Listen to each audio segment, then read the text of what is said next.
Wala na akong nagawa kundi yumuko kay Binibining Dalaga, Miss Beauty Queen, habang naghahanda akong hubarin ang kanyang sapatos nang bigla akong tumingala. Uy, Chona, hindi ba mabaho ang paa mo? Nabalitaan ko kasi na ang mga magaganda may sikretong kapintasan. Nainis si Chona sa sinabi ko at sinipa ako. Ang ganda-ganda ng paa niya. Bago tayo magpatuloy, paki-like at subscribe naman po ang Munting Pusa Channel. Maraming salamat po. Kakaiba talaga itong pusang kalye na pinulot ko. Kamukhang-kamukha siya ni Binibining Dalaga sa school. Nagdesisyon ako agad na bigyan siya ng pangalan. Pakiramdam ko, kamukha mo si Binibining Dalaga sa school namin.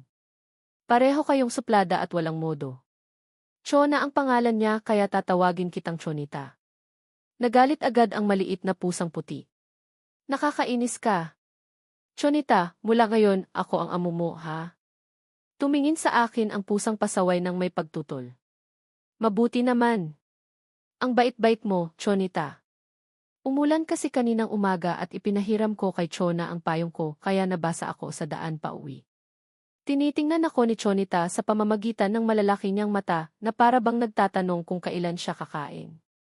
Ang bilis ko namang maghubad ng damit kaya hindi siya nakapag-react.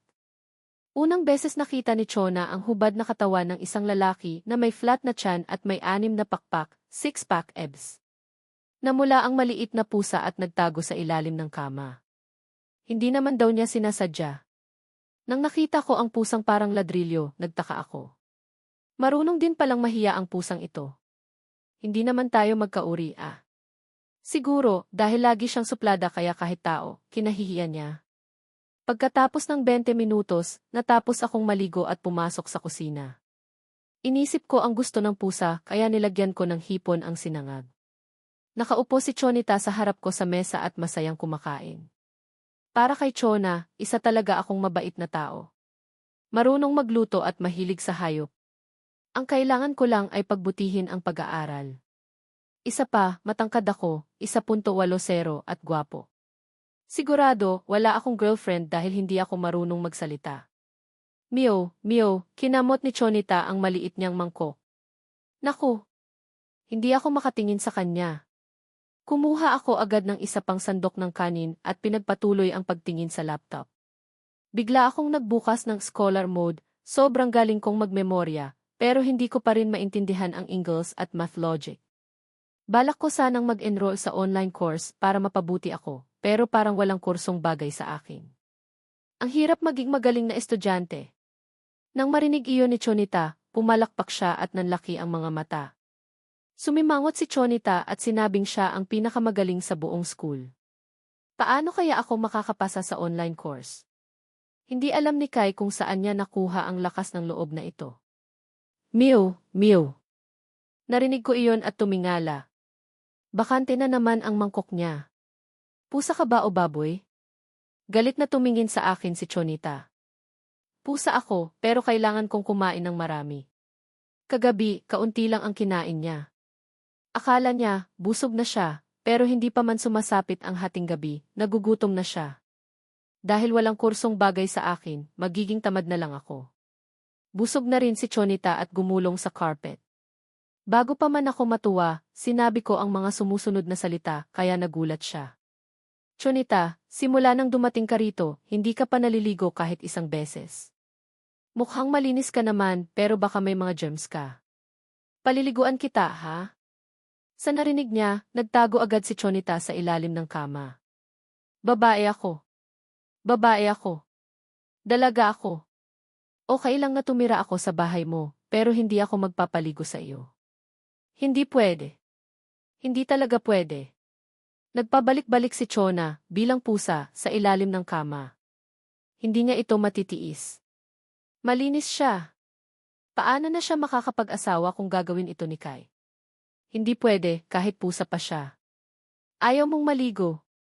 Sobrang dumi mo talagang pusa. Hindi ka katulad ni Binibining Dalaga. Nabalitaan ko na may sakit siyang germophobia. Galit na nagmeow si Chonita sa ilalim ng kama. May sakit akong germophobia, pero mas mahalaga sa akin ang kalinisan ng puso ko kaysa sa kalinisan ng katawan ko. Napakatanga mo, Kai. Gusto mo akong paliguan? Sa panaginip mo na lang yon. Buti na lang at narinig ko ang mga sumusunod na salita, kaya medyo kampante ako. Pagod na rin ako ngayong araw. Ayaw mong maligo. CJ. Pero bukas, maliligo ka. Hindi ka makakatakas, okay? Bahagya akong kumatok sa kama. Kinabahan si Chonita sa ilalim ng kama. Pagbabanta iyon. Sobrang pagbabanta. Mew, mew. Madumi kang pusa. Bawal magmura. How, how. Hindi rin epektibo ang paggaya sa aso. Pinatay ko ang ilaw at natulog. Payapa ang gabi. Kinabukasan, katulad ng kahapon, paggising ko, wala na si Chonita. Hindi na ako nagtaka. Iniisip ko na naglalaro lang siya sa labas. Hindi naman kailangang magtrabaho ang batang pusa para makabili ng pagkain. Pagkatapos kong maghilamos, isinukbit ko ang bag ko at umalis. Pagkababa ko ng bag, nangangarap ako ng magandang kinabukasan. Kay, may dala ka bang hollow block sa school? Umiling ako at kinuha ang mga makikintab kong libro. Ito ang mga libro ko noong high school. Nagulat si Mang Isko nang makita niya iyon. Mga bagong libro. Hindi nakapagtataka na bumaba ka sa ikatlong pwesto mula sa ilalim. Napabuntong hininga ako. Nakalipas na iyon. Ayaw ko nang maalala. Mag-aaral na ako. Binuksan ko ang libro at ginamit ang aking kapangyarihan bilang isang dalubhasa sa pag-aaral. Sa loob ng 3 minuto, binasa ko ang buong libro. Nang ako'y nag-aaral ng mabuti, narinig ko ang sigaw ng mga estudyante. Tingnan nyo, dumating na si Binibining Dalaga. Bakit siya pupunta sa 12A? Pagkatapos nilang magsalita, napuno ng tao ang paligid. Nakita ko si Chona na may dalang mga notebook mula sa 12G1 at dahan-dahang naglakad papunta sa aming classroom. Naririnig ang pagtunog ng kanyang sapatos sa sahig. Sa harap ng mga estudyante, pumunta siya sa aking mesa at inilagay ang mga notebook sa mesa.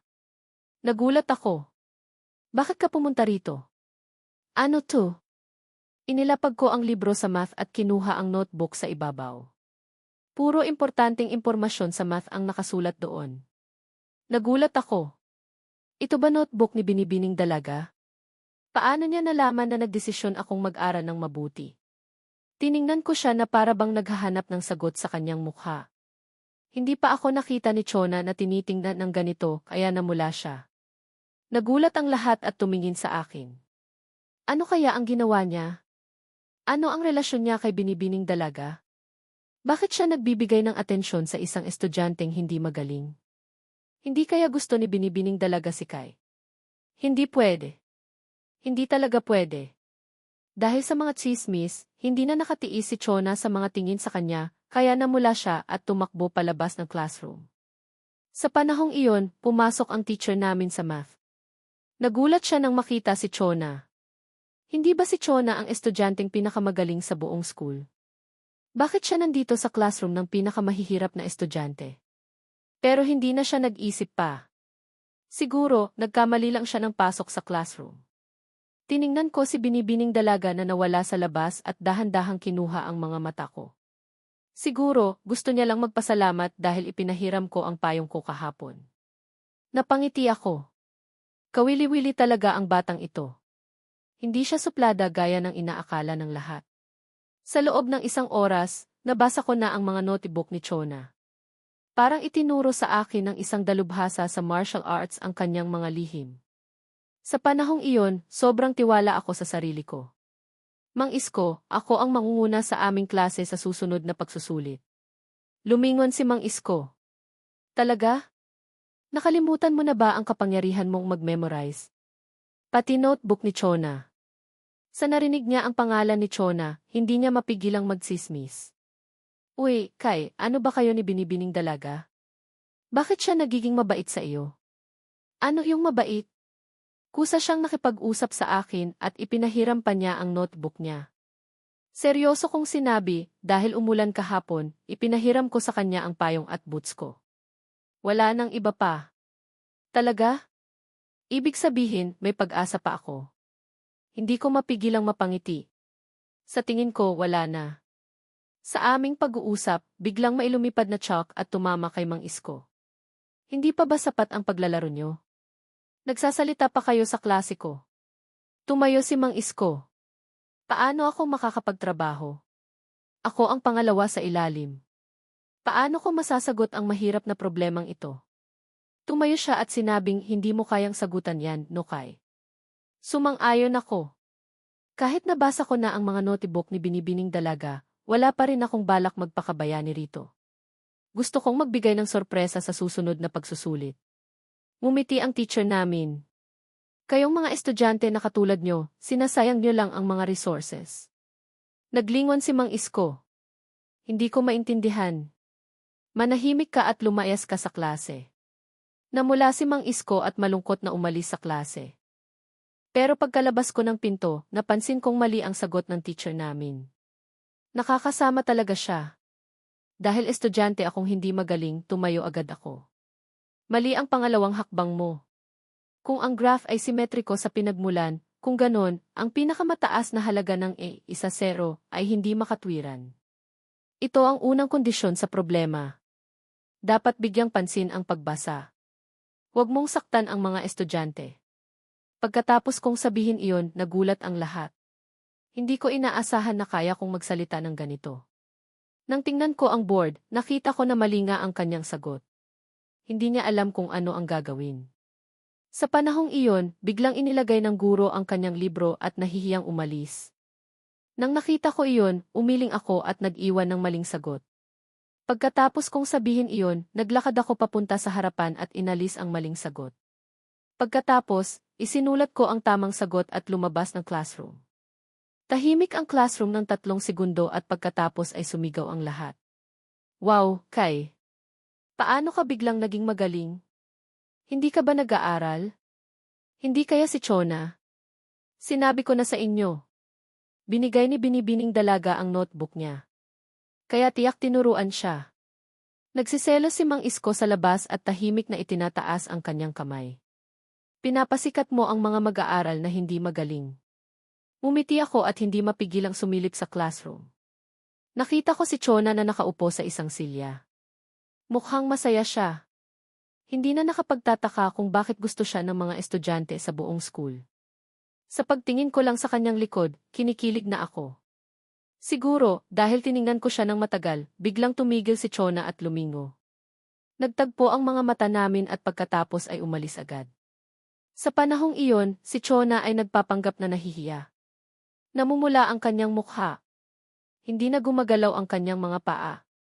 Nakayuko lang siya at nakatuon sa kanyang libro. Para bang hindi ako makapaniwala. Ito ba ang tanong? Bakit siya namula nang makita niya ako? Humiram lang ako ng payong at boots. Pero hindi ito ang iniisip ni Chona.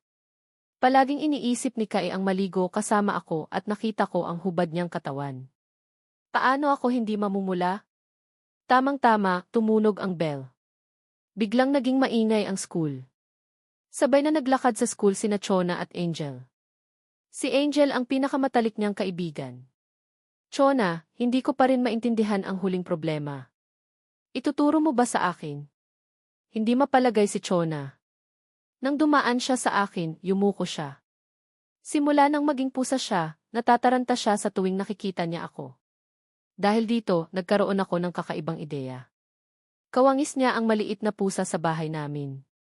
Sa tingin ko, matatakot siya kung tatawagin ko siya. Naisip ko na tumawag ng Chona. Natigilan si Chona. Medyo namumula siya. Ano? Salamat sa notebook. Tumugon si Chona ng mahina at hinila si Angel.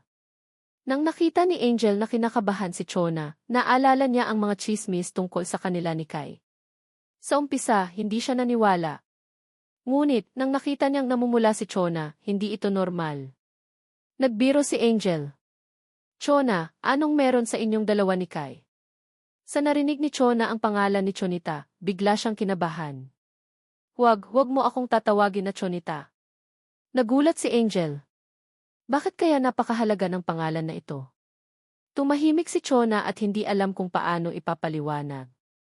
Hindi niya kayang sabihin na sa tuwing naririnig niya ang pangalang iyon, naalala niya na hinahaplos siya ni Kai. Hirap na hirap siya.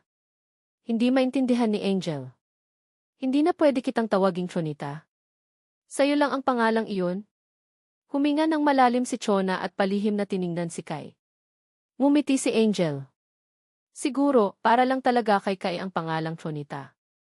Naalala niya na may relasyon sila at ang bait-bait nila. Huling oras. Katanghalian na. May class.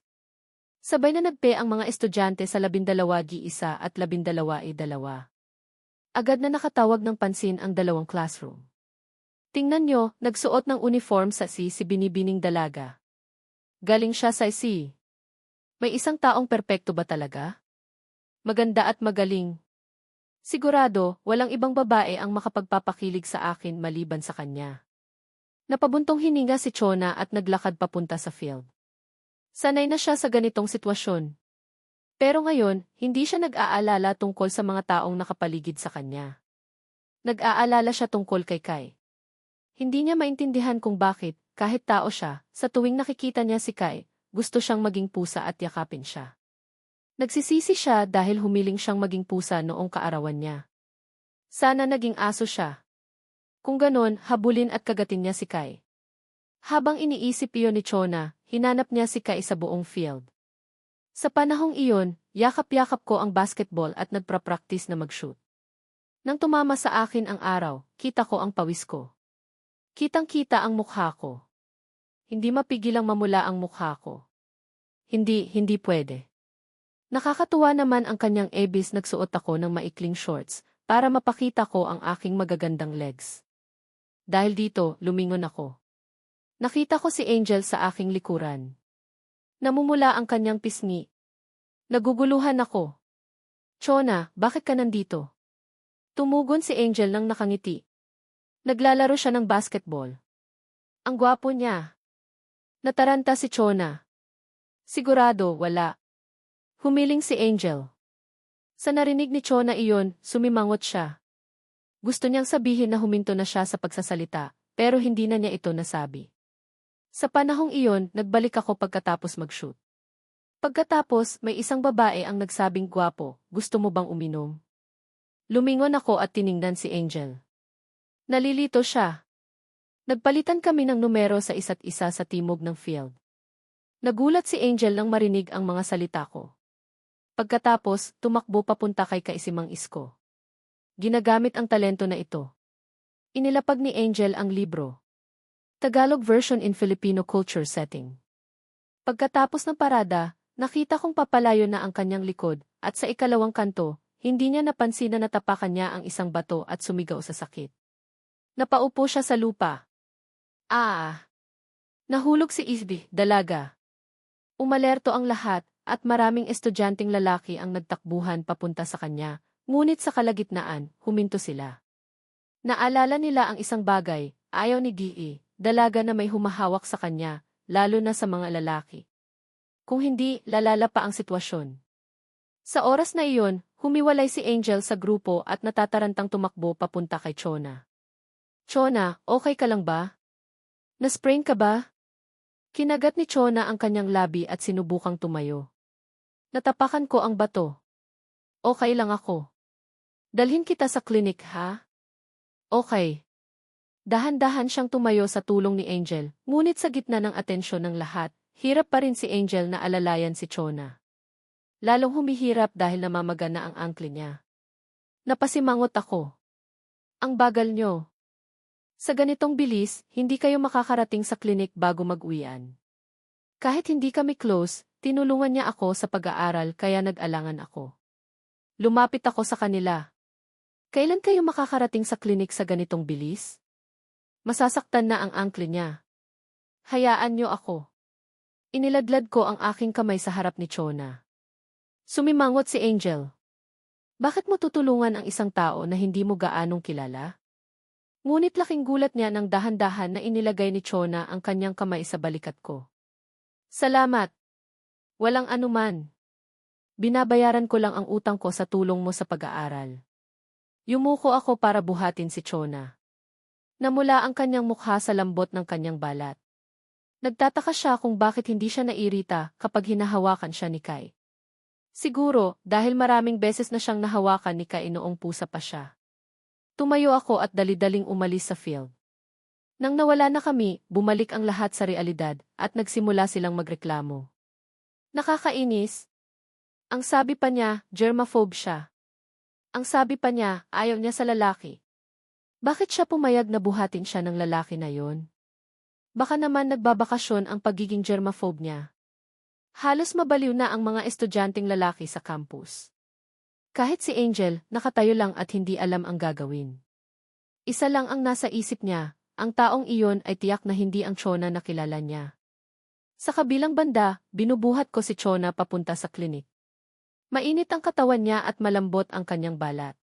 Kumpara sa maruming pusa ko, mas komportable si Chona. Wala rin siyang matatalim na kuko. Medyo awkward ang atmosphere kaya sinubukan kong maghanap ng topic. Uy, Chona, binasa ko na yung notebook mo. Babalik ko na lang sa'yo bago mag-uwian. Sa tingin ko, hindi ko malalampasan ang marka mo, pero kung mag-aaral pa ako ng ilang beses, makakaya ko rin. Huwag kang iiyak kung mawala sa'yo ang first place mo sa loob ng 3 taon. Sa narinig ni Chona, kumurap-kurap ang kanyang mata at hindi mapigilang sumandal sa akin. Anong ginagawa niya? Chona, nasasaktan ba iyong paa mo? Bakit sa akin ka sumasandal? Tumingin ako sa kanya. Nasasaktan ba iyong paa mo? Hindi ka ba marunong gumamit ng kamay? Nagreklamo si Chona at sinubukang kagatin ako. Tiningnan ko siya. Hindi ka naman masama, Chona. Kung mas marami ka pang sinasabi, pwede tayong maging kaibigan. Marahang sumagot si Chona. Para bang nakalimutan niya na nasaktan siya, at komportable siyang kasama ako. Komportable na gusto niyang mag-mew. Napabuntong hininga ako. Pwede bang huwag kang magsalita ng paisa-isa? Hindi pwede. Gusto mo bang sabihin ko 2 salita? Suko na ako. Bulong ko sa aking sarili na ang mga Diyosa ay para lamang sa paghanga mula sa malayo. Kung talagang magpapakasal ako, magiging malungkot ako kung 3 araw siyang hindi nakakapagsalita ng 10 salita. Sa ganong pag-iisip, itinaas ko siya ng kaunti at pumasok sa klinik. May tao ba rito? May nasaktan? May nasaktan? May nasaktan ka pa bang nakita? Isang babaeng doktor sa edad 30 ang lumabas mula sa loob. Nasprain ang ankle niya sa Inilapag ko si Chona sa kama at itinuro ang kanyang ankle. Tiningnan ng doktor ang ankle at tumingin sa akin. Tulungan mo siyang tanggalin ang kanyang sapatos at medyas. Nanlaki ang mata ko. Hindi ako boyfriend niya.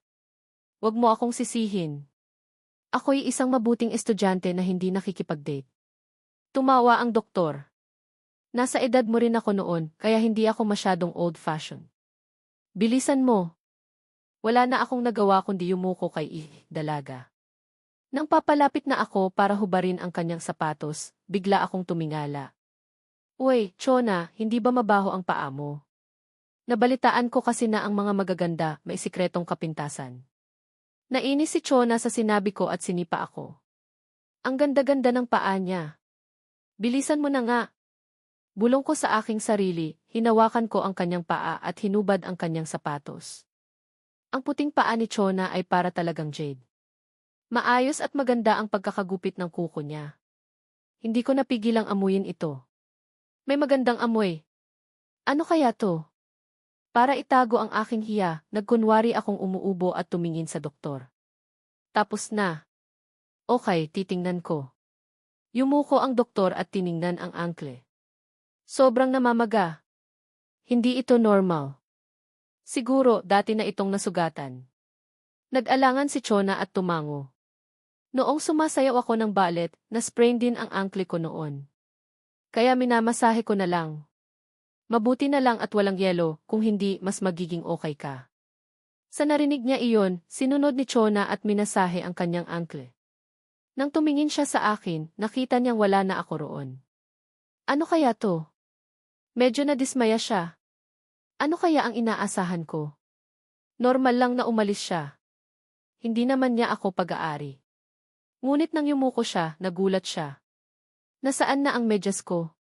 Samantala, sa tindahan ng school, naglalagay ako ng ice candy sa medyas ni Chona. Nang makita ng tindera ang ginagawa ko, hindi niya mapigilang sabihin, medyas ba iyan ng babae? Bakit ganito ang ginagawa mo? Sa narinig ko iyon, nanlaki ang mata ko. Ayos. Tama nga siya. Habang ginagawa ko iyon, biglang pumasok ang doktor habang hawak ang gamot at galit na tiningnan ang silid. Bigla siyang sumimangot. Nasaan ang boyfriend mo? Bakit nakahanap ka ng isang taong hindi karapat-dapat sa'yo? Sa narinig ni Chona, muli siyang nadismaya. Ngunit naalala niya ang isang bagay at biglang tumingala. Dok, nakita mo ba ang medyas ko? Naguluhan ng doktor at pagkatapos ay tumingin sa dingding. Sa dingding, may nakasabit na poster tungkol sa kung paano magbigay ng first aid sa mga estudyante. Sa ikatlong bahagi, may isang simple na paraan para gamutin ang sprain sa ankle. Maglagay ng ice candy sa medyas at ilagay sa ankle sa loob ng 40 minuto hanggang 1 oras. Ngunit kakaunti lamang ang napapansin nito. Ito ay nakasabit lamang para sa dekorasyon. Hindi ko inaasahan na sa panahong ito, may isang lalaki na sobrang thoughtful. Gumawa ako ng isa pang salita tungkol sa katotohanan, mukhang hindi ako masyadong may katiyakang kayanin na talagang gusto ko sige. Dalaga, mukhang pinaniwalaan si Chona sa kung anong sinabi. Sinabi na ang nagbago ng isipan ko pagkatapos na sumaya si Chona na pagkatapos na makita ko ang mga mata niya, hindi na ako masyadong may pinanindigan. Minsan ay nadama ko lang na hindi sapat upang kayanin kung ipinaniwalaan kong talaga. Sa pag-iisip ay wala akong katiyakang kayanin siya, at hindi nais ko siyang kayanin. Habang nag-iisip ng sarili ko ay lumayo ako sa paniniwalang magkasama. Habang nagmamahal ay nangangarap ako na may pinangakuan na isang kaganapan na naniniwala na ipaglalaban ko ng kaunti. Iyon ay dahil sa ginawa ni Chona at iyon ba ang gusto ko talaga tungkol sa paglalagay ko ng sarili sa malapit sa kanya para lamang ang sahod. Nang lumayo ako sa paniniwalang magkasama, naglakad ako. Habang ako ay nakasira kay binibining dalaga, dapat ko nang alamin kung ano talaga ang ibig sabihin pagdating sa ginawa ko. Nang sa wakas ay nabigyan na ako ng panukala para dyan, naglakad ako. Nagbabalik ako sa silid sa loob ng nagkasama kami na medyas para kay dalaga, at nagbigay din ako ng ice cream para kay Chona at sa doktor. Pagkatapos kong magbalik na magkasama ng mga medyas. Sa paggawa noon na talagang mahalaga, bumabalik din ako sa loob din ng ginawa ang tamang gawin. Habang tinatanong ako sa isang tiyak na direksyon na tumulong kay Chona. Napanatili ko na kayaning suportahan si Gihi, dalaga sa kinabukasan, habang ginagamit kung anong kinakailangan. Nagbibigay na mas masigasig pang kayanin ako para mag-alay ng suporta kay Gihi. Dalaga, pinag-isipan ko kayang pagtalikuran ng may pag-alala sa aming panahon na magkasama. Nagpasya ako kay Gihi. Dalaga ay dapat na mas malakas na nakayaning harapin anuman kung pinaniwalaan ng pinili ko ang ginawa sa akin na ginagawa na walang katiyakan. Naisasagawa ko ang isang pakikiisa na humaharap sa mga kahihinatnan na ginagawa sa aking sarili habang lumakad ako. Habang maglakad ng malapit na tumawag, napahinto ako dahil nakinig na ako. Kinakatakutan ko dahil nagawa ko na kung naglakad na magkasama ng pagkasama. Kaya lang, kailanganin ang maging sa pangalan lang na tumutukoy upang talagang magbibigay. Lahat sa loob ng katulad na tumutukoy kung saan ako nagawa na sa pagmamahal na ginawa na wala kang masabi. Kailanganin ba? Tukuyin ang nagbabalak o pangalan habang ako'y nagbibigay. Hindi ko kaya. Hindi ko maaalala. Ang pagmamahal na nakinig na kinakailangan nagbibigay ng makayaning kinakaharap kung ang binigay na wala kang masabi ng magkasama. Tulungan nawa akong hanapin o sabihin kung nagbigay ako na walang masabi. Nagbibigay ako. Pinangakuan ako. Ako'y nangangarap. Na isasagawa ko na ang dapat.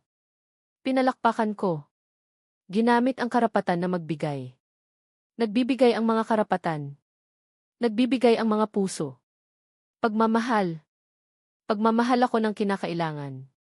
Ako ay nagmamahal. Paglalakad tungo sa karapatan upang magmahal, sa paghahanap tungo sa ginawa upang mahalin ang karapatan. Sa katunayan ikaw ay ang pagmamahal. Sige, narito ang Tagalog version ng talata na binigay mo, gamit ang mga pangalan, paraan ng pagbati, at setting na naaangkop sa kulturang Filipino. Lalo na ang huling mga linya ng mga estudyante mula sa mga honor class. Napakagagaling nila at karamihan ay mga kandidato para sa mga kilalang universidad. Kaya naman, hinahamak at kinukutya nila ako, isang estudyanteng hindi magaling. Malamig akong nagpadala ng mensahe sa group chat. Galing nyo manlait sa likod ng iba, no? Nagpapanggap pa kayong mga elite ng lipunan? Sobra naman yatang kampante kayo. Biglang tumahimik ang group chat. Nakakailang, no? Nahuli kayo na nagmura sa likod ko. Siguradong mainit ang ulo ng lahat sa chat. Pero kahit na nahuli ako ni Kai, ano naman? Mababago ba noon ang katotohanang hindi siya magaling? Kai, wag mong akalaing dahil nandito ka, hindi na kami magsasabi ng totoo. Sa tingin mo, may karapatan kang magkagusto kay Chona? Nga. Para ka lang pala kang gustong kumain ng karne ng gansa. Kulang pa yan. Hindi ka pa nga kasing ganda ng palaka. Sa mga mensaheng iyon, hindi ako nainis. Sa halip, napangiti ako ng may pagtataka. Magpustahan tayo. Ano kaya? Anong gusto mong ipusta? Kung sa exam ngayong buwan, malalampasan ko kayo, magsusorry kayo sa akin sa harap ng buong school at tatawagin niyo akong lolo. Siyempre, kung matalo ako, aalis ako agad sa school. Sa mga pustahang iyon, tumawa ng malakas ang mga estudyante mula sa honor class. Kai, sa tingin mo, kaya mong higitan kami? Tanungin mo kaya muna sa grupo kung may naniniwala sa'yo. Tama. Kahit isa lang ang maniwala sa'yo, tatanggapin namin ang pustahan.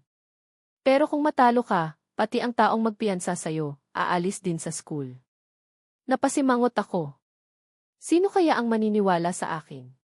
Kahit may maniwala, may maglalakas loob kayang ipusta ang pag-alis sa school. Sobrang nakakalito. Sa tamang oras na iyon, lumitaw ang isang icon ng pusa na may salamin. Namumula ang pisngi niya. Piyansa ako kay Kai. Kaya niya yan. Naniniwala ako sa kanya. Ang nickname niya ay Pusa sa Boots, at mataas ang antas niya sa grupo. Nagulat akong binuksan ang profile niya at nalaman kong isa siyang babae sa school. Wala akong malapit na kaibigang babae, lalo na ang tutulong sa akin sa ganitong sitwasyon. Pero binago ng paglitaw niya ang atmosphere sa grupo. Hindi lang ang mga trendsetter, kundi pati na rin ang mga estudyante mula sa honor class ay natahimik. Okay ba yun? Siyempre, okay. Panglima siya sa buong batch. Karapat-dapat talaga siyang magpiyansa. Pero kailangan ba talaga yon, Angel? Nagpupustahan tayo ng pag-alis sa school. Bakit ka nagpipiyansa sa kanya? Hindi komportable ang mga estudyante mula sa honor class. Si Chona ay isang diyosa, at si Angel ay napakasikat din. Ang dalawang matalik na magkaibigan na ito ay tinatawag na mga talent ng South City High School. Ang isa ay malapit kay Kai, at ang isa ay handang magpiyansa kay Kai. Anong nangyayari? Gaano na ba sila katagal na magkaibigan? Nang mapagtanto ko ito, alam ko na kung sino si Angel.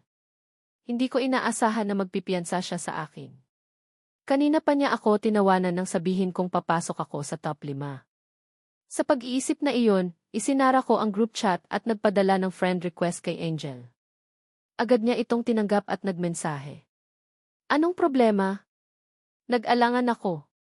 Bakit mo ako tinulungan? Natuwa lang ako. Gusto kong makita kung ano ang kaya mo, kahit na kailangan kong umalis sa school.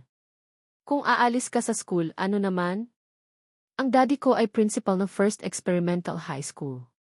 Makakapag-college pa rin ako. Naintindihan ko agad. Ganun pala.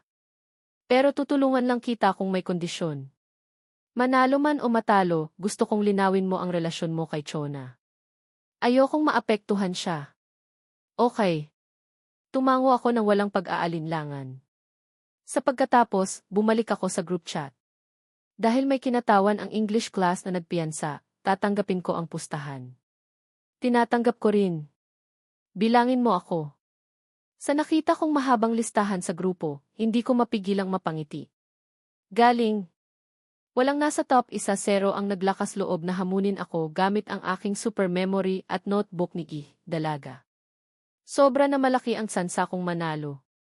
Kung hindi pa ako makapasok sa top 1-0 sa ganitong sitwasyon, karapat-dapat na akong umalis sa school. Sa oras na iyon, nakita ko ang kanang tuktok na bahagi ng aking cellphone. 11 oras na ng gabi. Hindi ko inaasahan na makikipagtalo ako sa kanila sa grupo sa loob ng 3 oras. Sa pag-iisip na iyon, naalala ko agad ang galit na mata ni Chonita. Patay na. Mababaliw ang pusa. Dali-dali akong lumabas ng kwarto. Habang taranta kong binubuksan ang banyo, nakita ko si Chona na galit na nakatingin sa akin. 3 oras? Kinulong mo ako sa loob ng 3 oras. Buwisit ka, Kai. Ganyan mo ba ako tratuhin? Buti na lang at hindi ako masyadong nagalaw. Simula pagkabata, kalmado na ang ugali ko. Kung hindi, mababaliw ako sa loob ng 3 oras. Hayop ka. Bastos. Alam mo lang akong apihin. Galit ka. Galit pa rin akong tinitingnan ni Chona. Hindi ko sinasadya. May nangyari lang. Dali-dali kong kinuha ang cellphone ko. Nagpustahan ako. Tiningnan ni Chona ang impormasyon sa cellphone. Nagulat ako. Sa school namin, nangyayari ang mga bagay na ganito dahil sa'yo. Sige na nga. Hindi ko naman sinasadya na kalimutan kita. Pakakawalan na kita. Lumabas si Chonita sa banyo. Kinabukasan, nang pumasok ako sa school, tumingin ang lahat sa akin. Ang pustahan sa main group ng school kagabi ay kumalat. Halos alam na ng lahat ang nangyari. Isang estudyanteng hindi magaling na palaging nasa ilalim ng klase ay naglakas loob na magpanggap na matatalo ang mga estudyante mula sa honor class. Nakakatawa talaga ang pustahan. Pero marami ring nagtataka kung anong gagawin ni Kai. Magiging baliw ba siya o gusto lang niya talagang samantalahin ang pagkakataong ito para umalis sa school? Ano man ang mangyari, walang naniniwala sa kanya sa school. Kahit na nasagutan ko na ang pinakamahirap na tanong sa 12 kahapon, wala pa ring tiwala ang mga estudyante sa 12 na kaya kong ipakita ang aking galing sa buwan ng exam. Kai, mag-exam na ako. Kailangan mong subukan ng mabuti. Huwag kang mag-alala. Hindi ako matatalo. Hindi ka ba nagtitiwala sa sarili mo? Gusto mo lang umalis sa school? Sinampal ako ni Mang Isko sa balikat. Huwag kang mag-alala. Kahit matalo ako, hindi ako matatalo sa mga honor class. Pero kailangan kitang paalalahanan. Bawal kang mandaya. Alam na ng school ang tungkol sa pustahan. Hula ko, magpapadala sila ng teacher para bantayan ka. Naiintindihan ko. Kinuha ko ang aking exam card at umakyat sa 2 palapag sa exam room. Puro hindi pamilyar na mukha ang nakita ko. Pero kakaiba ang tingin nila sa akin. Sa pustahan na ito, mahirap na para sa akin na hindi mapansin. Ito ba si Kai? Napakalakas ng loob. Siguro, may high-tech na kagamitan siya para mandaya. Sa tingin ko, hindi siya makakapanno ko. Gusto niya lang humanap ng dahilan para umalis sa school. Habang dumadaan ako sa kanila, hindi ko mapigilang umiling. Ang exam room sa South City High School ay nakaayos-ayon sa marka. Ibig sabihin, ang mga estudyanteng hindi magagaling ay nag-exam kasama ang mga estudyanteng hindi magagaling. Sa exam room na ito, 9-1 0 estudyante ay mga mangmang. Sa oras na iyon, isang lalaki ang lumitaw sa pinto at nakuha ang atensyon ng lahat. Si Angel ang 12 isa pala. Bakit siya nandito? Isa siyang magaling na estudyante. Hindi ba dapat sa room na ito siya mag-exam? Nabalitaan ko, nagbigay siya ng piyansa kay kagabi. Naku po. Isa na namang magaling na estudyante. Hawak ni Angel ang milk tea at naglakad sa harap ko. Kusa niyang inilagay ang milk tea sa mesa ko. Nagulat ako. Para sa akin? Bakit para sa akin? Bumulong si Angel. Subukan mo ng mabuti, ha? Kahit sinabi nilang hindi mo kailangang umalis sa school, ayokong mapahiya. Alam ko. Magtataka sila kapag hindi ako umalis. Tumahimik si Angel ng ilang sandali. Huwag kang maging masyadong nasa ilalim. Paalam. Nang makita kong umalis siya, kinuha ko ang milk tea at yugyugin ito. Tila nagbago ang ugali ni Angel sa akin. Bakit kaya? Sobrang naguguluhan ako. Habang ako'y naguguluhan, isa pang anino ang pumasok sa exam room. Pinatahimik niya ang buong klase. Si Isby, dalaga. Bakit siya nandito? Lumitaw si Chona sa harap ng exam room. Sinilip niya ang loob at dahan-dahang pumasok. May hawak din siyang milk tea. Anong ginagawa mo rito? Nagtatakang tiningnan ko si Chona. Sumimangot si Chona. Inilagay niya ang milk tea sa mesa ko at bumalik. Sa kabuuan, wala pang 10 segundo. Kinulong mo ako sa banyo sa loob ng 3 oras. Kung hindi dahil sa pustahan ko, hindi kita dadalawin. Puno ako ng pagtataka. Bakit galit na galit ang dalaga na ito? Anong ginawa ko para inisin siya? Ang milk tea na ito wala bang lason? Kinuha ko ang 2 milk tea at yugyugin ito. Parehong-pareho ito. May mga sago at milk tea. Walang problema. Sa oras na iyon, nakita ko ang mensahe sa milk tea ni dalaga. Nakasulat doon ang isang pangungusap na may matapang na sulat kamay. Mamatay ka kung hindi ka pumasa. Ano kaya ito? Ginagamit ba ni dalaga ang exam para takutin ako? Buwisit. Kahapon, dinala ko pa siya sa klinik para ipagamot ang kanyang paa. Bago yon, wala pa akong ideya kung naligo siya o hindi. Kaya minasahe ko siya sa loob ng kalahating oras. Pero nangahas pa siyang takutin ako. Pero sa totoo lang, ang ice candy sa medyas ay masarap. Inilagay ko ang 2 milk tea sa harap ko, nag-alangan ng kaunti at binuksan ang milk tea ni Chona. Sa tamang oras na iyon, tumunog ang bell. Pumasok ang proctor na may exam, ilagay nyo ang mga gamit na hindi kailangan para sa exam, babala ko sa inyo, bawal mandaya. Kung mahuli, babagsak kayo. Sa narinig kong babala, tumingala ako sa teacher sa tapat ko at sumimangot. Ang proctor sa pagkakataong ito ay ang guro sa math. Tama nga ang sinabi ni Mang Isko. Alam na ng school ang pustahan at nagpadala ng teacher para bantayan ako. Isang estudyanteng hindi magaling, bakit kailangan pang gawin ito? Huwag mong isiping mandaya. Sa loob ng 2 oras na ito, titingnan lang kita. Kung gumawa ka ng kahit maliit na galaw, hindi ko palalampasin.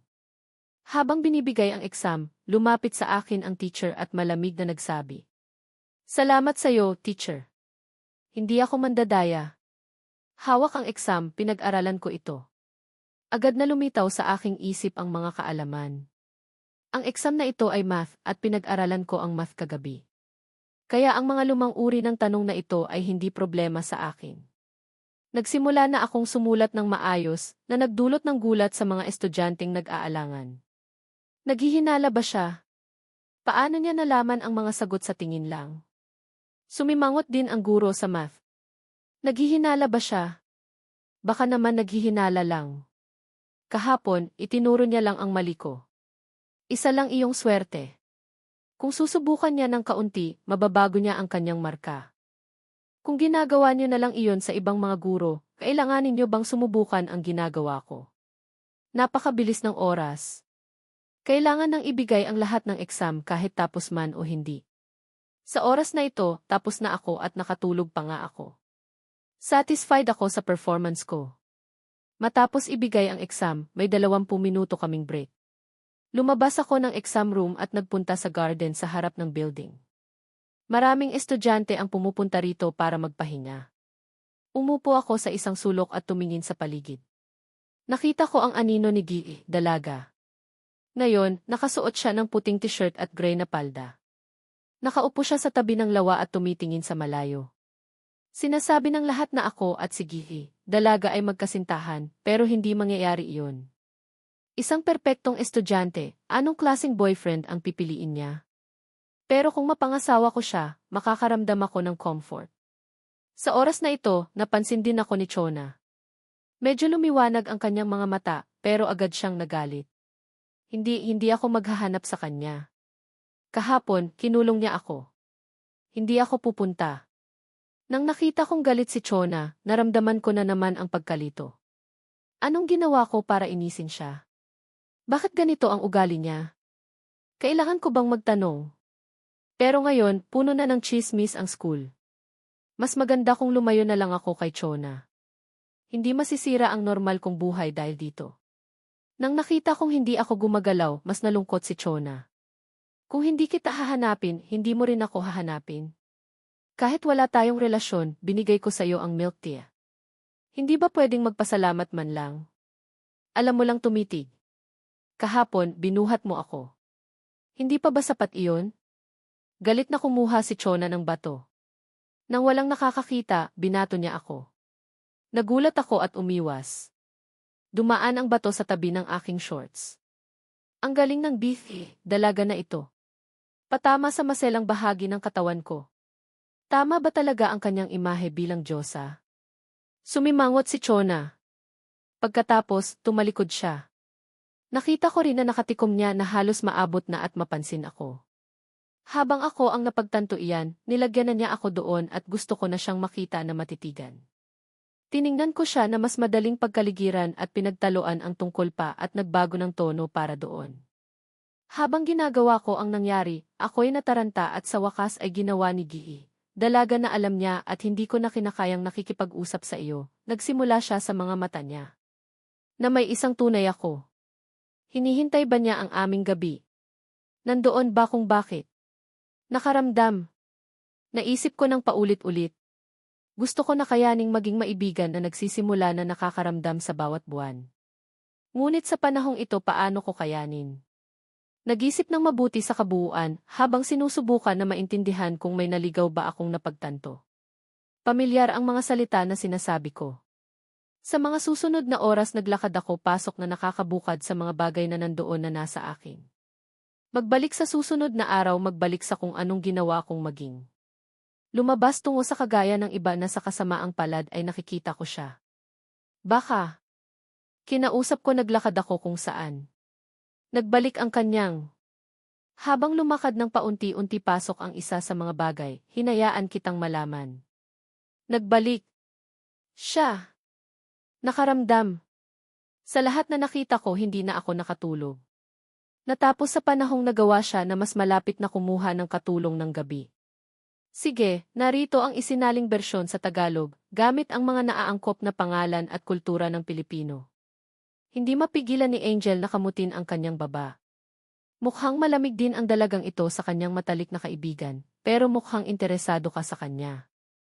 Hindi lang basta tanong-tanong ang ginawa mo. Nag-alangan si Angel bago sumakay sa kanyang BFZ na kulay pilak. Basta tanong lang naman. Pero kahit na nagtatanong lang ako, may kinalaman pa rin kay Chona. Hindi talaga ako nagkakamali. Sa pag-iisip na iyon, biglang bumilis ang tibok ng puso ni Angel, at tinanong niya ang kanyang sarili kung anong nangyayari sa kanya. Baliw na ako. Baliw na talaga ako. Si Chona ang matalik kong kaibigan, kaya normal lang na mag-alala ako, pero bakit ko iniisip kung anong iniisip ni Kai? Kasabay nito, sa tapat ng bahay ko, tumingin si Chona sa kanyang mga kamay at paa. Hindi siya makapaniwalang tapos na ang kanyang transformation, pero hindi siya nagiging pusa. Bakit kaya? Ibig sabihin tapos na ang hiling ko.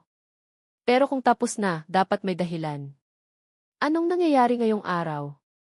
Bakit hindi ako nagiging pusa kahapon? Napakaraming tanong ang tumatakbo sa isipan ni Chona, pero hindi niya alam kung anong gagawin. Sa tamang oras, lumitaw ako sa labas at nakita ko siya. Chona, di ba? Hindi ako nagkakamali, no? Bakit ka nakatayo sa labas ng bahay ko? Nagulat si Chona at mabilis na lumingon. Naku, nandito na si boss. Hindi ako nagiging pusa, pero nakatayo ako sa carpet niya. Lumapit ako sa kanya. Anong ginagawa mo sa labas ng bahay ko? Nagkamali ako ng daan. Yumuko si Chona. Namumula ang kanyang pisngi. Nagtaka akong tiningnan siya. Alam mo naman na bahay ko ito, di ba? Nagkita pa nga tayo noong umuulan. Bakit ka nagkakamali? Sabi ko nga, nagkamali ako ng daan.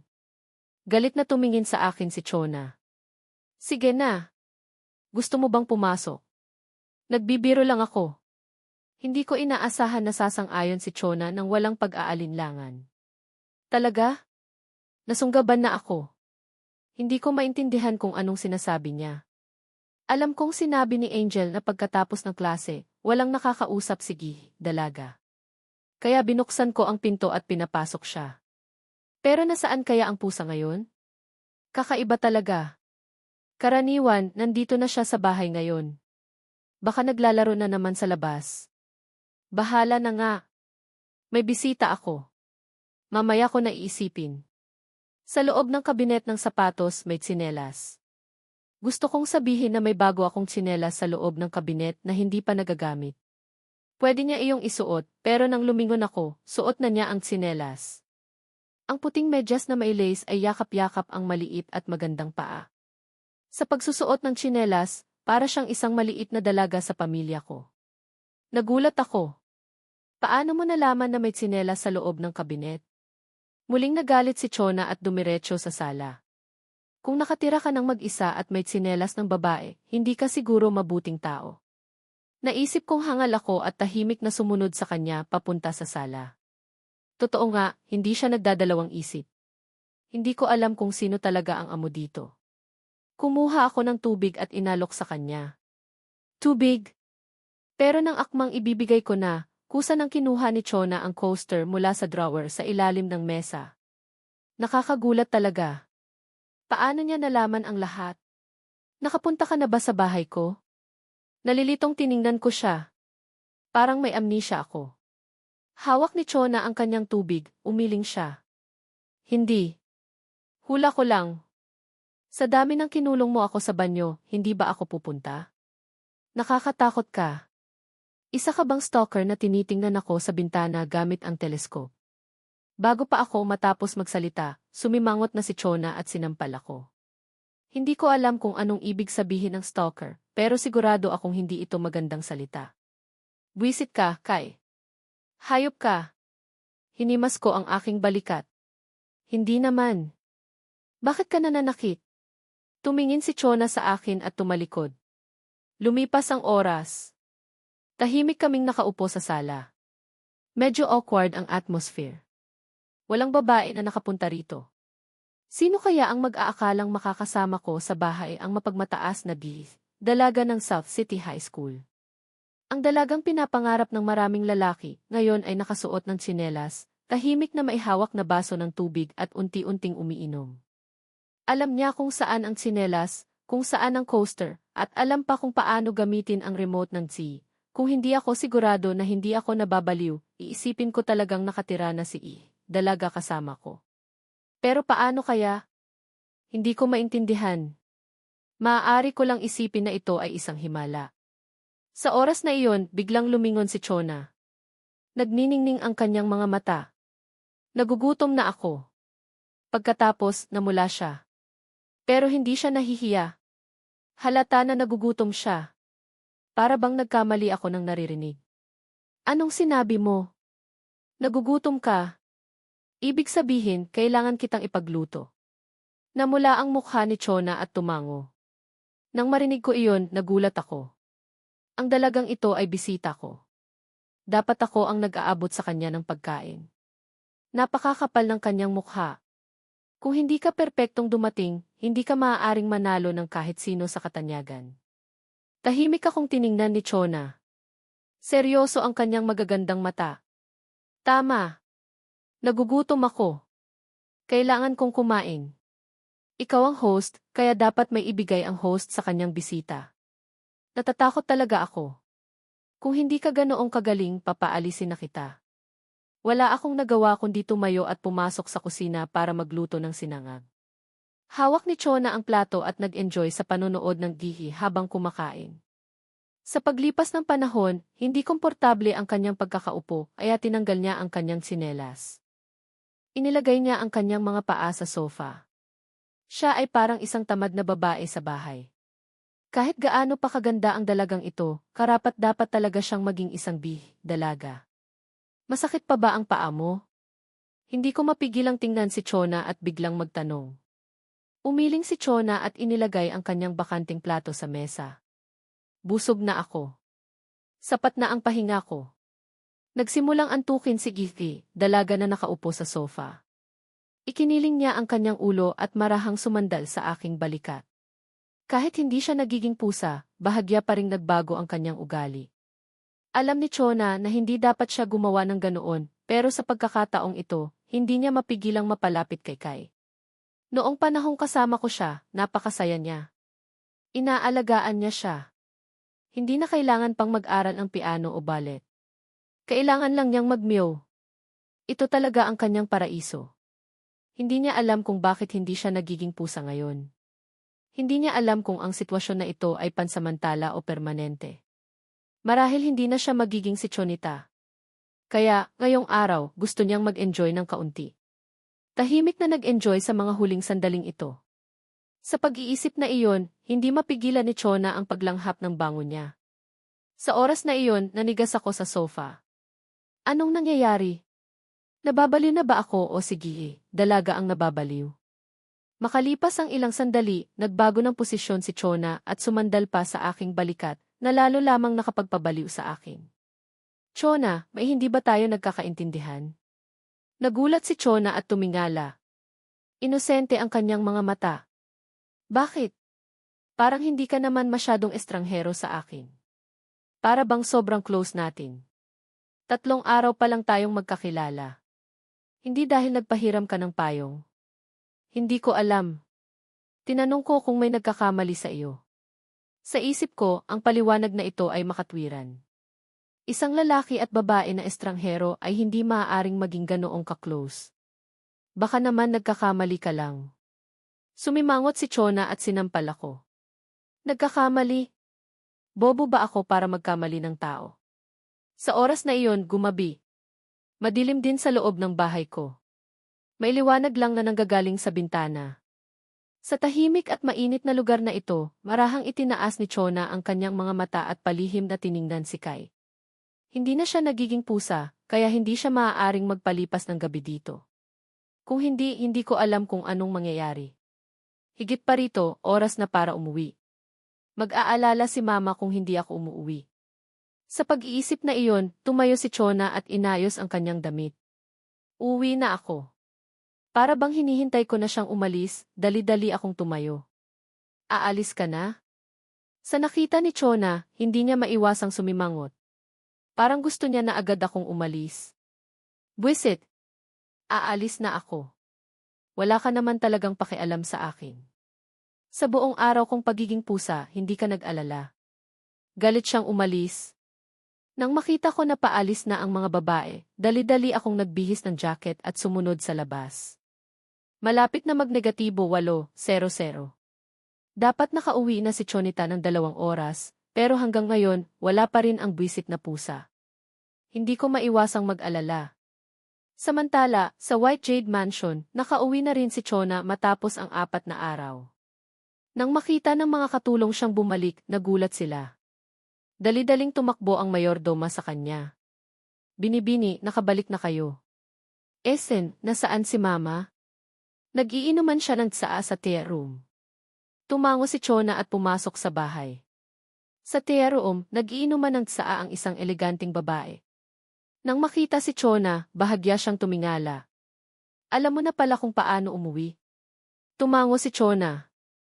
Sorry po, Mama. Hindi na po ako magtatakas.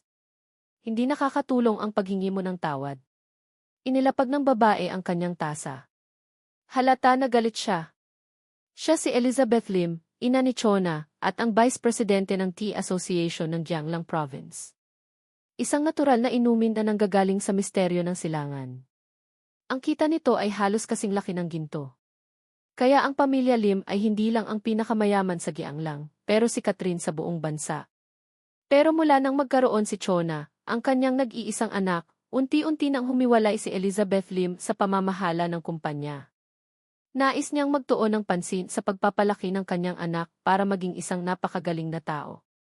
Pero hindi ko inaasahan na tatakas ang kanyang anak sa bahay at mawawala sa loob ng 4 na araw.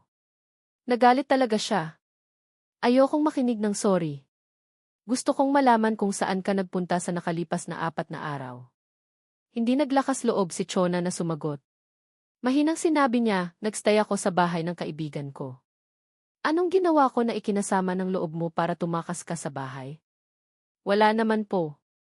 Napagod lang po ako, kaya gusto kong magpahinga. Tumingin si Elizabeth Lim sa kanyang anak. Anong pagod? Kung magpinta, sumayaw ng ballet, nakakapagod, bakit hindi mo sinasabi sa akin? Bakit ka nagtatago? Tumahimik si Chona. Medyo nasaktan siya. Tutulong ba iyon? Hindi mo ako pinapakinggan. Kinamot ni Elizabeth Lim ang kanyang noo. Sa pagtatangkang pigilan ang kanyang galit, sige na, magpahinga ka na. Pag-uusapan na lang natin bukas. Matapos umalis si Chona, tinawag ni Elizabeth Lim ang kanyang katulong. May nakita ka na ba kung saan siya nagpunta? Sinundan ko siya sa loob ng ilang araw, pero bigla siyang nawala. Nairita si Elizabeth Lim. Hayaan mo na. Nakauwi na siya. Opo, ma'am. Pero ang kanyang ginawa sa loob ng nakalipas na ilang araw ay tumutugma sa estudyanteng nagngangalang Kai. Estudyante. Tumahimik si Elizabeth Lim ng ilang sandali. Sumimangot siya. Naglayas ba si Chona dahil may gusto siyang lalaki? Hindi pwede. Kahit na rebelde si Chona, hindi naman siya ganito. Hayaan mo na. Huwag mo na siyang sundan. Hindi maganda kung malaman niya. Opo, ma'am. Yumuko ang katulong at umalis. Samantala, umakyat na si Chona sa ikalawang palapag ng bahay. Nang makarating siya sa kanyang kwarto, nakahinga siya ng maluwag. Kumalabog ang kanyang puso. Hindi na nagtanong si Mama kung saan ako nagpunta. Talaga bang naniwala siya sa dahilan ko? Kailangan kong sabihin kay Angel agad. Kung tatawag si Mama para kumpirmahin, mapapahamak ako. Dali-dali niyang hinanap si Angel sa social media. Angel, kailangan ko ang tulong mo. Kung tatawag ang mama ko, sabihin mo nagstay ako sa bahay niyo sa loob ng ilang araw. Nagulat agad si Angel. Hindi siya tanga. Alam niya ang ibig sabihin ni Chona. Tumakas ka sa bahay sa loob ng 4 na araw. Ang delikado naman doon sa labas. Babae ka pa man din, saan ka nagpunta? Kinagat ni Chona ang kanyang labi. Ligtas naman ako. Alalahanin mo na. Sige na. Pero alam mo ba ang tungkol kay Kai? Anong tungkol kay Kai? Hindi mo ba nakita ang main group ng school? Pinapasok ko siya dati. Anong nangyari? Hindi naintindihan ni Chona. Binuksan niya ang chat. Sa pagpasok niya, nakita niya agad ang litrato ng pusang may puting balahibo at matapang na ulo. Kumikislap ang kanyang mga mata. Nagulat si Chona. Litrato ko ito, ah. Anong nangyayari? Nabasa niya ang mensahe sa ilalim ng litrato. Nawala ang pusa ko. Litrato ito niya. Pakiusap sa mga malapit sa school. Importante talaga ang pusang ito sa akin. Kaibigan ko siya. Hindi ko siya kayang mawala. Pakiusap tulungan niyo ako. Nang matapos basahin ni Chona ang mga salita, kumuyom ang kanyang kamao. Nang marating ko ang karagdagang bahagi ay nadama ko na ang pinakamahalagang bahagi ay may ginagawa ba siyang kung anong dahilan ay nakikiramdam ko ito. Nang mga naaalala ay naabot na kayang nagagawa tungo sa karamihan.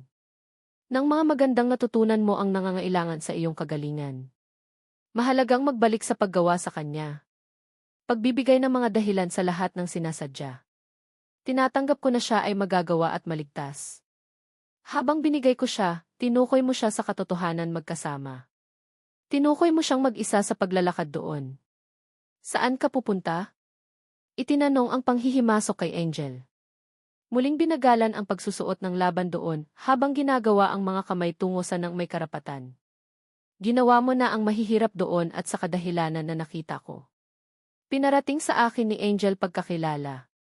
Pinakita ko ay naghinala kay Angel kung anong ginawa. Hindi ko maamin. Nagtagpo doon na kung kinakailangan ay hindi siya nakakakilos tungo sa kung anong. Sa kabaliktaran, nagbabalak kang. Binababalak mo. Nagmamalasakitan. Sa loob nitong oras na ang mga naaalala para kanila ay magpapahinga sa kanilang mga nakababahala. Nagawa kong magpasalamat na makinig. Kung wala kayong kaalam kung magagawa nawa. Inilawit ko siya patungo na kayang baguhin ang katotohanang sinasabi na binibigyan sa amin kayo sa pagkakabalot sa gabi. Nagmam. Sige, narito ang bersyon sa Tagalog, gamit ang mga naaangkop na pangalan at kultura ng Pilipino. Hindi napigilan ni Angel na kamutin ang kanyang baba. Mukhang malamig din ang dalagang ito sa kanyang matalik na kaibigan, pero mukhang interesado ka sa kanya. Hindi lang basta tanong-tanong ang ginawa mo. Nag-alangan si Angel bago sumakay sa kanyang BFZ na kulay pilak. Basta tanong lang naman. Pero kahit na nagtatanong lang ako, may kinalaman pa rin kay Chona. Hindi talaga ako nagkakamali. Sa pag-iisip na iyon, biglang bumilis ang tibok ng puso ni Angel, at tinanong niya ang kanyang sarili kung anong nangyayari sa kanya. Baliw na ako. Baliw na talaga ako. Si Chona ang matalik kong kaibigan, kaya normal lang na mag-alala ako, pero bakit ko iniisip kung anong iniisip ni Kai? Kasabay nito, sa tapat ng bahay ko, tumingin si Chona sa kanyang mga kamay at paa. Hindi siya makapaniwalang tapos na ang kanyang transformation, pero hindi siya nagiging pusa. Bakit kaya? Ibig sabihin tapos na ang hiling ko. Pero kung tapos na, dapat may dahilan. Anong nangyayari ngayong araw? Bakit hindi ako nagiging pusa kahapon? Napakaraming tanong ang tumatakbo sa isipan ni Chona, pero hindi niya alam kung anong gagawin. Sa tamang oras, lumitaw ako sa labas at nakita ko siya. Chona, di ba? Hindi ako nagkakamali, no? Bakit ka nakatayo sa labas ng bahay ko? Nagulat si Chona at mabilis na lumingon. Nako, nandito na si boss. Hindi ako nagiging pusa, pero nakatayo ako sa carpet niya. Lumapit ako sa kanya. Anong ginagawa mo sa labas ng bahay ko? Nagkamali ako ng daan. Yumuko si Chona. Namumula ang kanyang pisngi. Nagtaka akong tiningnan siya. Alam mo naman na bahay ko ito, di ba? Nagkita pa nga tayo noong umuulan. Bakit ka nagkakamali? Sabi ko nga, nagkamali ako ng daan. Galit na tumingin sa akin si Chona. Sige na. Gusto mo bang pumasok? Nagbibiro lang ako.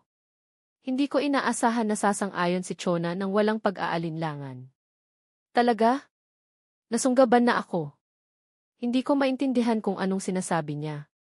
Alam kong sinabi ni Angel na pagkatapos ng klase, walang nakakausap si dalaga. Kaya binuksan ko ang pinto at pinapasok siya. Pero nasaan kaya ang pusa ngayon? Kakaiba talaga. Karaniwan, nandito na siya sa bahay ngayon. Baka naglalaro na naman sa labas. Bahala na nga. May bisita ako. Mamaya ko na iisipin. Sa loob ng kabinet ng sapatos may tsinelas. Gusto kong sabihin na may bago akong tsinelas sa loob ng kabinet na hindi pa nagagamit. Pwede niya iyong isuot, pero nang lumingon ako, suot na niya ang tsinelas. Ang puting medyas na may lace ay yakap-yakap ang maliit at magandang paa. Sa pagsusuot ng tsinelas, para siyang isang maliit na dalaga sa pamilya ko. Nagulat ako. Paano mo nalaman na may tsinelas sa loob ng kabinet? Muling nagalit si Chona at dumiretso sa sala. Kung nakatira ka ng mag-isa at may tsinelas ng babae, hindi ka siguro mabuting tao. Naisip kong hangal ako at tahimik na sumunod sa kanya papunta sa sala. Totoo nga, hindi siya nagdadalawang isip. Hindi ko alam kung sino talaga ang amo dito. Kumuha ako ng tubig at inalok sa kanya. Tubig? Pero nang akmang ibibigay ko na, kusa nang kinuha ni Chona ang coaster mula sa drawer sa ilalim ng mesa. Nakakagulat talaga. Paano niya nalaman ang lahat? Nakapunta ka na ba sa bahay ko? Nalilitong tiningnan ko siya. Parang may amnesia ako. Hawak ni Chona ang kanyang tubig, umiling siya. Hindi. Hula ko lang. Sa dami ng kinulong mo ako sa banyo, hindi ba ako pupunta? Nakakatakot ka. Isa ka bang stalker na tinitingnan ako sa bintana gamit ang teleskop? Bago pa ako matapos magsalita, sumimangot na si Chona at sinampal ako. Hindi ko alam kung anong ibig sabihin ng stalker, pero sigurado akong hindi ito magandang salita. Buwisit ka, Kai. Hayop ka. Hinimas ko ang aking balikat. Hindi naman. Bakit ka nananakit? Tumingin si Chona sa akin at tumalikod. Lumipas ang oras. Tahimik kaming nakaupo sa sala. Medyo awkward ang atmosphere. Walang babae na nakapunta rito. Sino kaya ang mag-aakalang makakasama ko sa bahay ang mapagmataas na dalaga ng South City High School? Ang dalagang pinapangarap ng maraming lalaki, ngayon ay nakasuot ng tsinelas, tahimik na maihawak na baso ng tubig at unti-unting umiinom. Alam niya kung saan ang tsinelas, kung saan ang coaster, at alam pa kung paano gamitin ang remote ng T. Kung hindi ako sigurado na hindi ako nababaliw, iisipin ko talagang nakatira na si dalaga kasama ko. Pero paano kaya? Hindi ko maintindihan. Maaari ko lang isipin na ito ay isang himala. Sa oras na iyon, biglang lumingon si Chona. Nagniningning ang kanyang mga mata. Nagugutom na ako. Pagkatapos, namula siya. Pero hindi siya nahihiya. Halata na nagugutom siya. Para bang nagkamali ako ng naririnig. Anong sinabi mo? Nagugutom ka? Ibig sabihin, kailangan kitang ipagluto. Namula ang mukha ni Chona at tumango. Nang marinig ko iyon, nagulat ako. Ang dalagang ito ay bisita ko. Dapat ako ang nag-aabot sa kanya ng pagkain. Napakakapal ng kanyang mukha. Kung hindi ka perpektong dumating, hindi ka maaaring manalo ng kahit sino sa katanyagan. Tahimik akong tiningnan ni Chona. Seryoso ang kanyang magagandang mata. Tama. Nagugutom ako. Kailangan kong kumain. Ikaw ang host, kaya dapat may ibigay ang host sa kanyang bisita. Natatakot talaga ako. Kung hindi ka ganoong kagaling, papaalisin na kita. Wala akong nagawa kundi tumayo at pumasok sa kusina para magluto ng sinangag. Hawak ni Chona ang plato at nag-enjoy sa panonood ng gihi habang kumakain. Sa paglipas ng panahon, hindi komportable ang kanyang pagkakaupo, kaya tinanggal niya ang kanyang tsinelas. Inilagay niya ang kanyang mga paa sa sofa. Siya ay parang isang tamad na babae sa bahay. Kahit gaano pa kaganda ang dalagang ito, karapat-dapat talaga siyang maging isang dalaga. Masakit pa ba ang paa mo? Hindi ko mapigilang tingnan si Chona at biglang magtanong. Umiling si Chona at inilagay ang kanyang bakanting plato sa mesa. Busog na ako. Sapat na ang pahinga ko. Nagsimulang antukin si Githi, dalaga na nakaupo sa sofa. Ikiniling niya ang kanyang ulo at marahang sumandal sa aking balikat. Kahit hindi siya nagiging pusa, bahagya pa ring nagbago ang kanyang ugali. Alam ni Chona na hindi dapat siya gumawa ng ganoon, pero sa pagkakataong ito, hindi niya mapigilang mapalapit kay Kai. Noong panahong kasama ko siya, napakasaya niya. Inaalagaan niya siya. Hindi na kailangan pang mag-aral ang piano o ballet. Kailangan lang niyang magmeow. Ito talaga ang kanyang paraiso. Hindi niya alam kung bakit hindi siya nagiging pusa ngayon. Hindi niya alam kung ang sitwasyon na ito ay pansamantala o permanente. Marahil hindi na siya magiging si Chonita. Kaya, ngayong araw, gusto niyang mag-enjoy ng kaunti. Tahimik na nag-enjoy sa mga huling sandaling ito. Sa pag-iisip na iyon, hindi mapigilan ni Chona ang paglanghap ng bangon niya. Sa oras na iyon, nanigas ako sa sofa. Anong nangyayari? Nababaliw na ba ako o sige, dalaga ang nababaliw? Makalipas ang ilang sandali, nagbago ng posisyon si Chona at sumandal pa sa aking balikat na lalo lamang nakapagpabaliw sa akin. Chona, may hindi ba tayo nagkakaintindihan? Nagulat si Chona at tumingala. Inosente ang kanyang mga mata. Bakit? Parang hindi ka naman masyadong estranghero sa akin. Para bang sobrang close natin. 3 araw pa lang tayong magkakilala. Hindi dahil nagpahiram ka ng payong. Hindi ko alam. Tinanong ko kung may nagkakamali sa iyo. Sa isip ko, ang paliwanag na ito ay makatwiran. Isang lalaki at babae na estranghero ay hindi maaaring maging ganoong ka-close. Baka naman nagkakamali ka lang. Sumimangot si Chona at sinampal ako. Nagkakamali? Bobo ba ako para magkamali ng tao? Sa oras na iyon, gumabi. Madilim din sa loob ng bahay ko. May liwanag lang na nanggagaling sa bintana. Sa tahimik at mainit na lugar na ito, marahang itinaas ni Chona ang kanyang mga mata at palihim na tiningnan si Kai. Hindi na siya nagiging pusa, kaya hindi siya maaaring magpalipas ng gabi dito. Kung hindi, hindi ko alam kung anong mangyayari. Higit pa rito, oras na para umuwi. Mag-aalala si Mama kung hindi ako umuwi. Sa pag-iisip na iyon, tumayo si Chona at inayos ang kanyang damit. Uwi na ako. Para bang hinihintay ko na siyang umalis, dali-dali akong tumayo. Aalis ka na? Sa nakita ni Chona, hindi niya maiwasang sumimangot. Parang gusto niya na agad akong umalis. Buwisit! Aalis na ako. Wala ka naman talagang pakialam sa akin. Sa buong araw kong pagiging pusa, hindi ka nag-alala. Galit siyang umalis. Nang makita ko na paalis na ang mga babae, dali-dali akong nagbihis ng jacket at sumunod sa labas. Malapit na magnegatibo 8:00. Dapat nakauwi na si Chonita ng 2 oras, pero hanggang ngayon, wala pa rin ang buwisit na pusa. Hindi ko maiwasang mag-alala. Samantala, sa White Jade Mansion, nakauwi na rin si Chona matapos ang 4 na araw. Nang makita ng mga katulong siyang bumalik, nagulat sila. Dali-daling tumakbo ang mayordoma sa kanya. Binibini, nakabalik na kayo. Esen, nasaan si Mama? Nag-iinuman siya ng tsaa sa tea room. Tumango si Chona at pumasok sa bahay. Sa tea room, nag-iinuman ng tsaa ang isang eleganteng babae. Nang makita si Chona, bahagya siyang tumingala. Alam mo na pala kung paano umuwi. Tumango si Chona. Sorry po, Mama. Hindi na po ako magtatakas. Hindi nakakatulong ang paghingi mo ng tawad. Inilapag ng babae ang kanyang tasa. Halata na galit siya. Siya si Elizabeth Lim, ina ni Chona, at ang Vice Presidente ng Tea Association ng Jianglang Province. Isang natural na inumin na nanggagaling sa misteryo ng silangan. Ang kita nito ay halos kasing laki ng ginto. Kaya ang pamilya Lim ay hindi lang ang pinakamayaman sa Jianglang, pero si Catherine sa buong bansa. Pero mula nang magkaroon si Chona, ang kanyang nag-iisang anak, unti-unti nang humiwalay si Elizabeth Lim sa pamamahala ng kumpanya. Nais niyang magtuon ng pansin sa pagpapalaki ng kanyang anak para maging isang napakagaling na tao. Pero hindi ko inaasahan na tatakas ang kanyang anak sa bahay at mawawala sa loob ng 4 na araw. Nagalit talaga siya. Ayokong makinig ng sorry.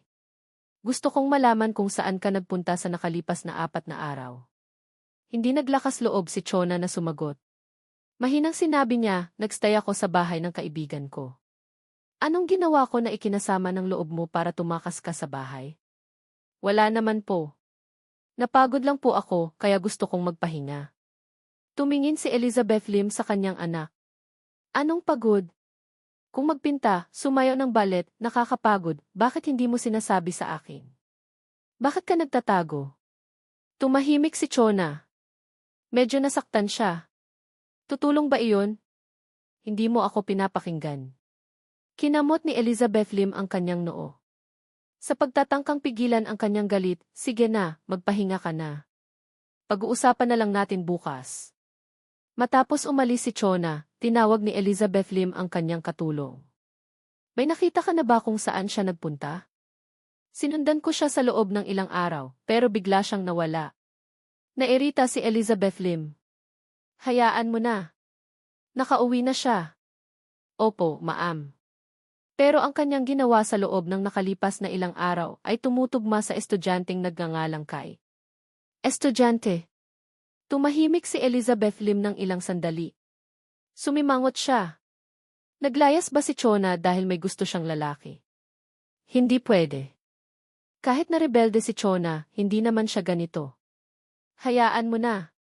Huwag mo na siyang sundan. Hindi maganda kung malaman niya. Opo, ma'am.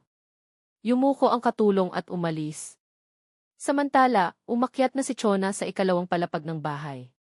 Nang makarating siya sa kanyang kwarto, nakahinga siya ng maluwag.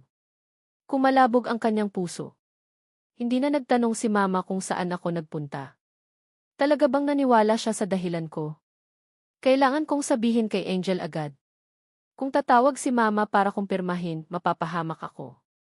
Dali-dali niyang hinanap si Angel sa social media. Angel, kailangan ko ang tulong mo. Kung tatawag ang mama ko, sabihin mo nagstay ako sa bahay niyo sa loob ng ilang araw. Nagulat agad si Angel. Hindi siya tanga. Alam niya ang ibig sabihin ni Chona. Tumakas ka sa bahay sa loob ng 4 na araw. Ang delikado naman doon sa labas. Babae ka pa man din, saan ka nagpunta? Kinagat ni Chona ang kanyang labi. Ligtas naman ako. Alalahanin mo na. Sige na. Pero alam mo ba ang tungkol kay Kai? Anong tungkol kay Kai? Hindi mo ba nakita ang main group ng school? Pinapasok ko siya dati. Anong nangyari? Hindi naintindihan ni Chona. Binuksan niya ang chat. Sa pagpasok niya, nakita niya agad ang litrato ng pusang may puting balahibo at matapang na ulo. Kumikislap ang kanyang mga mata. Nagulat si Chona.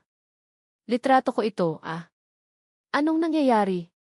Nabasa niya ang mensahe sa ilalim ng litrato. Nawala ang pusa ko. Litrato ito niya. Pakiusap sa mga malapit sa school. Importante talaga ang pusang ito sa akin. Kaibigan ko siya. Hindi ko siya kayang mawala. Pakiusap tulungan niyo ako. Nang matapos basahin ni Chona ang mga salita, kumuyom ang kanyang kamao. Nang malaman ko na mas kayanin ang magbigay sa kanyang pinakamamahal. Nang mga huling sinabi ko bago ako mamahinga ay maagap na gumugol. Ang pagmamahal na nais ko nang gumagawa ng malapit kay magbigay ng pangako sa akin. Siya ay matalik. Sa nagbibigay ay ginugugol. Habang ako'y nakatulog sa kabuuan tumutol sa paglikha ng malapit kay ng kaginhawaan na isinusulong niya. Mahihirap na makita at ang mga tumulong malapit sa kanya, tumatakbo, pagkatapos na siya ay binibigyan na ako. Na ginawa niya sa kayakin na nagkakabisa. Ngayon sa umaga lumalabas at maglakad na galing-galing gumagawa sa mga matalik sa kalapitan ay binigay ang ginawa niya sa bawat buwan. Kung napakadaling malapit nawa sa kanyang ginawa na hindi na siya. Nagsisinungaling. Naglayas ako ng katotohan kung ano ang kinakailangan. Sa ngayon ay gagawin ako sa ginagawa kong ano. Malapit sa akin. Nagtatrabaho na ang aming pagmamahalan. Nang matalinghagang nakaraan sa kalapitan kay gawa ng mga kalipunan, gumala doon. Habang lumilitaw dito nagawa kong gumala kung ano, nagbigay na nagmamalasakit na nakikita na magpasya na magalak. Nakalimutan siya naglilingkod. Napagtagumpayan nawa tayong lahat. Saan? Nagpakilala si Gizzy, dalaga at may kakayahan. Hindi mo sinasabi. Hindi nagkasama. Nagpakilala.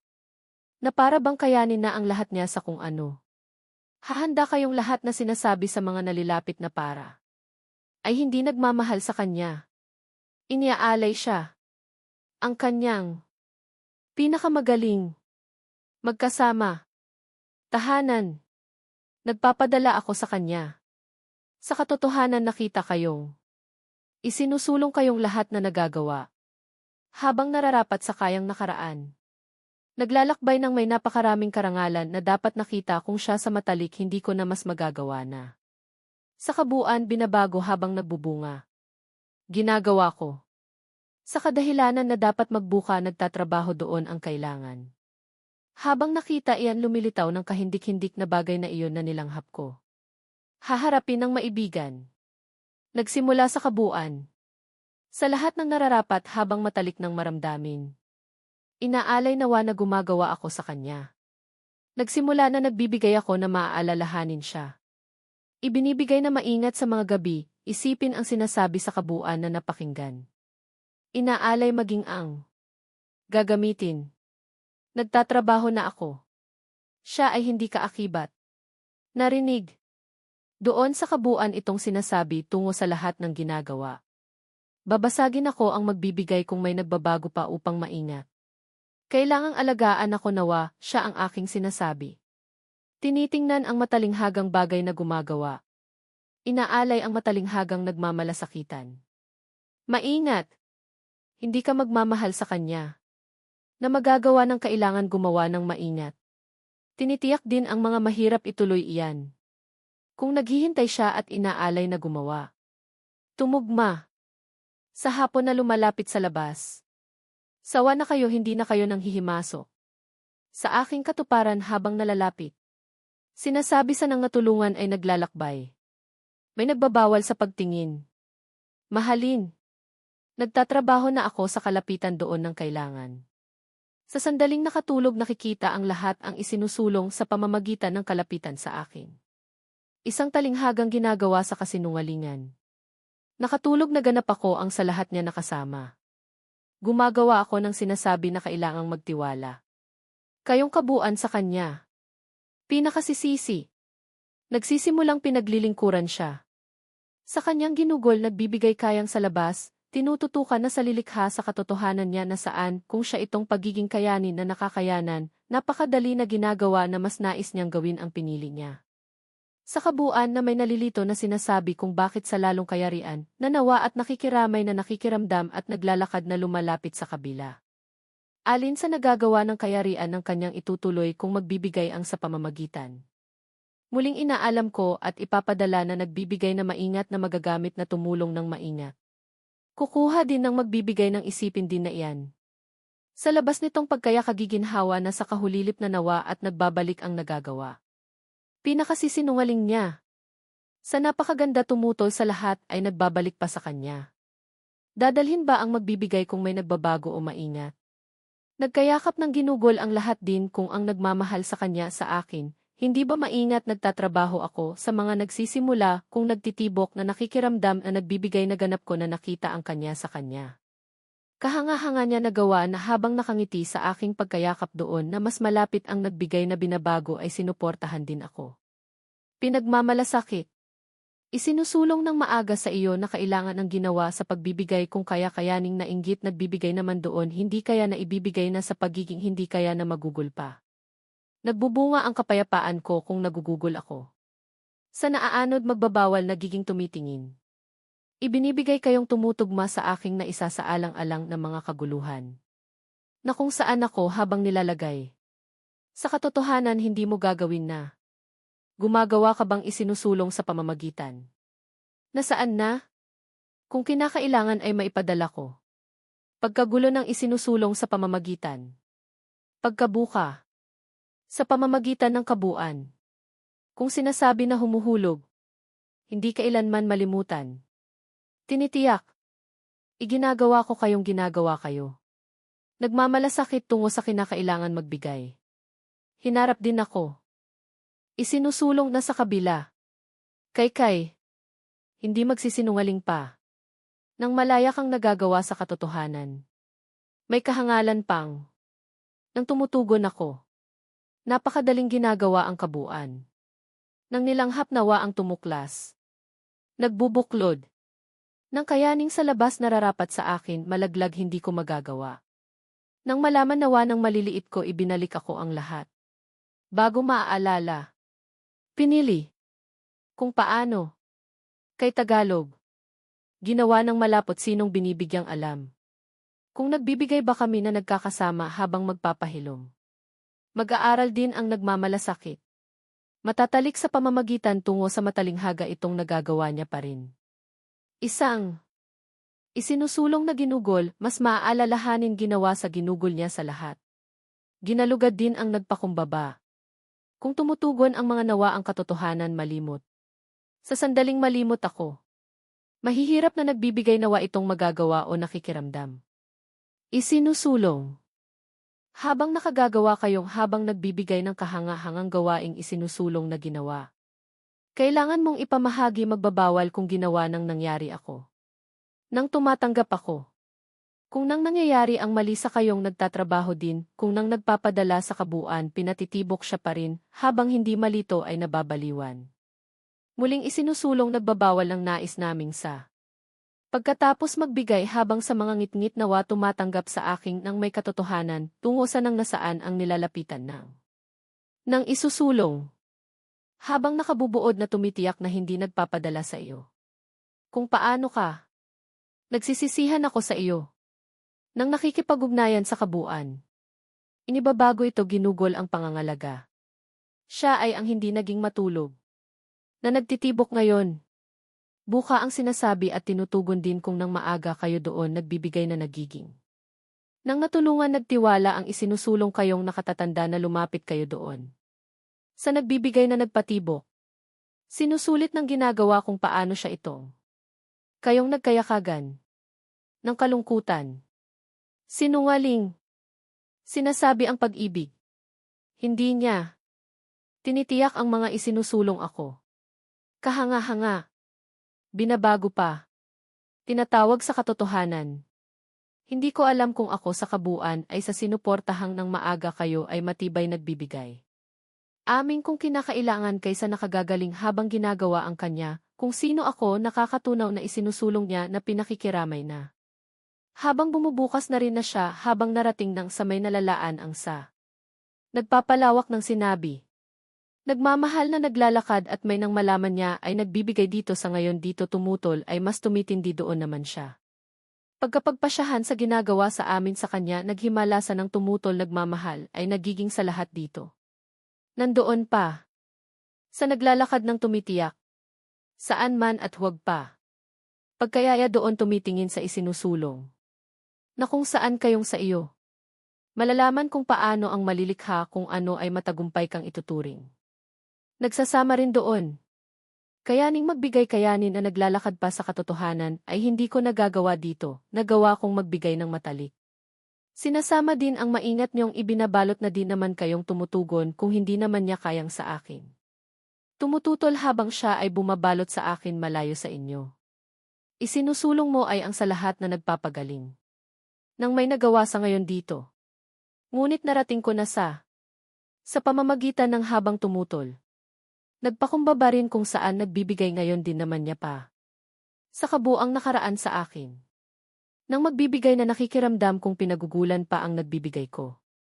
May ginugol na maaga na siya magpapahinga habang kayong kinakailangan kayo tumitindi ng makakayanang ibahagi. Kayanin isiping ang sa nakatatagal na ng maging. Pagkatumindi. Mula kayo. Isinusulong namin. Muling nagpapahiwatig ako. Iniaalay kayanin na gumagawa rin ang may nagbago. Kayang kinakailangan nakakabisa. Malawakan yung naglalakad sa kabuuan ng puso nagiging habang nagkakayanin niya. Sa kung nang malapit dito na nagkakaibigan kung ano niya. Ngunit sa nakatupad at sumasamo. Bago tumatanggap. Tinitiyak na naglalakad kung paano niya habang kayo ay may katwiran.